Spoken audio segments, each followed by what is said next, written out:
right there. Jesse from The Christian Beat. Can you share a little bit about the inspiration behind your artistic shift between your How Can It Be and your Look Up Child album? Oh, that's a great question. Yeah, absolutely. So whenever we were writing for How Can It Be, I was brand new. And I felt so green, had no idea what I was doing. Ironically, my very first co-write was with the label that I had signed to. So I'd never written before with other people outside of the four walls of my bedroom or maybe to my steering wheel. And it was all very, very new. And we toured for between 3 and 4 years for that record. And something happens in that process where you experience the weight of a song. You start to understand what it means to have to sing a song every night, the same song every night, what it means to see God move through a song, and what sound means. How does sound lift me up? How does it make me feel closed in, and all of those questions, right? So when we went to write for Look Up Child, I think because I had a little bit of experience touring and seeing how the songs were moving and working in rooms every night, I just was like, you know what? I want a little piece of home with me as I do this. And I'm from Louisiana, and my producers were so, come on, represent, let's go, baby! I'm from Baton Rouge and Lafayette. Who that said they gonna beat them Saints? Hey, who that? Who that? Who that said they gonna beat? Okay, I'm with you. Okay, I'll answer only his questions from now on. All right. I'm kidding.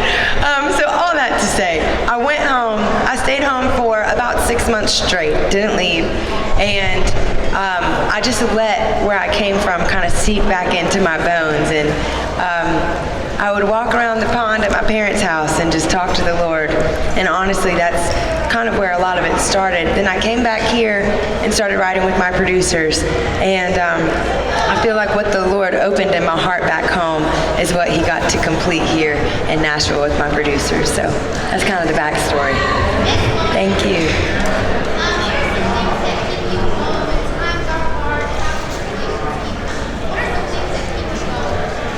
People's stories. People's stories are the most important thing and I feel like a lot of people just throw that out there, but genuinely, I was having a rough day the other day, and I had a bad attitude. I'm just gonna be straight up. And I was like, man, I don't know how to get out of this right now. I'm saying all the right things, I'm praying all the prayers, but it's just not happening. And there was a story of this family who had lost their daughter. One family got the success of their daughter was cancer-free. It was her last day of chemo. That was my first meet and greet. And then my second meet and greet was that their daughter had passed with cancer, 9 years old, back to back. And that will change you. That will take you out of the places that your head could go to, your pride, your disappointment, your frustration, all of those things. When you hear a story like that, when you see someone's pain like that, it can't help but just completely erupt everything in you. And so, honestly, it's really people's stories that just keep me going. Yeah, thank you. It's good to see you. Okay.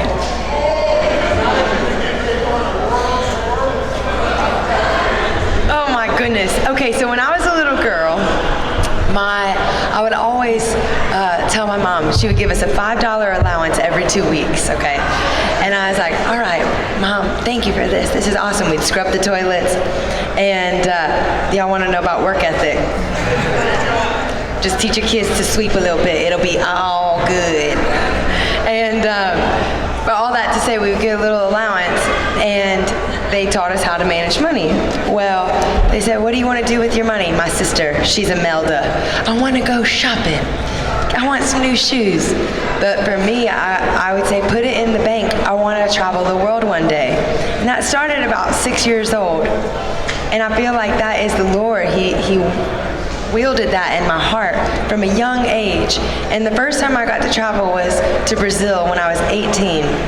And I remember from about 5 and 6 years old to 18, that was my allowance that allowed me to go on that trip. And so I look now at this world tour, and it feels like what God had implanted in me and what the dreams that He had shown me. I remember being in this class at LSU and learning, it was called Perspectives on the Christian World Movement. And I remember thinking, man, I want to see that. I want to see that happen. I want to see that unfold. I want to see people's lives get changed. I want to see the cultures. Yeah, and now it's happening, and it's wild. It's wild. So to say how is it feeling, I'm really genuinely pinching myself, and I'm also just amazed. I'm amazed that God's doing this. Yeah, thank you so much. It's good to see you. Hey, I'm good. Wow, you're amazing. So Thank you. You sing in a lot of your songs about not feeling enough. You say, for instance, even after the Grammy, after all the Dove Awards, do you still suffer from what they call imposter syndrome? Like, oh my gosh, this is me doing all these things. Oh, okay, wait, explain imposter syndrome. I need to find out about this. I've heard of it, but I don't actually know what it is. So it's kind of not feeling enough, even when you're doing these things, you're up on stage Oh. getting awards, but then you feel like, I'm an imposter, I'm not worth this. Does God help you? How do you get through that if you ever feel Okay, you know what it is? I don't know if it's necessarily imposter syndrome as much as it is, there's such an emotional high that happens that the day after, they don't tell you. I didn't know when I was beginning in it that a lot of times it's hard to kind of pick yourself back up to just what normal is, because you get so high that normal feels like really low. So with that, I've had to learn and grow. Okay, as we win these awards, how do I not get so high? Take it all and hold it dear. Be grateful for it, but not allow it to shift tomorrow. And so I think a lot of times with, I like this imposter syndrome. I'm going to go look this up, girl.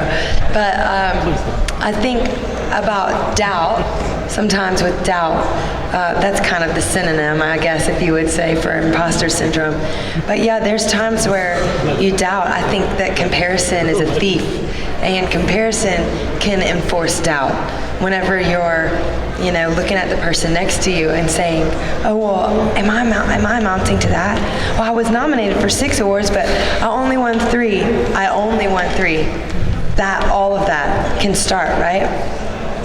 And so I tend to try to steer clear of comparison as much as I can. Someone once told me that comparison is the thief to creativity as well. Because if you're comparing yourself to the people next to you, you're not coming up with something original and authentic. And so because of that, I think in moments like these, in times like these, you just have to be grateful for exactly what you're handed. You say, "Oh man, this is beautiful. Thank you so much. I'm grateful." And then you move on to the next day. Does that make sense? Yeah. Thank you so much. Thank you. I appreciate it. Hey, I'm doing great.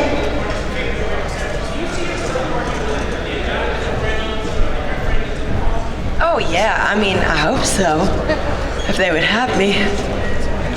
I sat next to Kirk, I said, "Hi."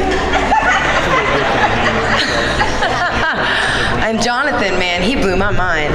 His voice is insane. Insane. When I heard his tone, I was like, "Oh!" And I remember hearing him on this jury and just being like, "What in the world?" Just his tonal quality is amazing to me. It's so smooth and so rich. So yeah, I'm up for anything. Thank you.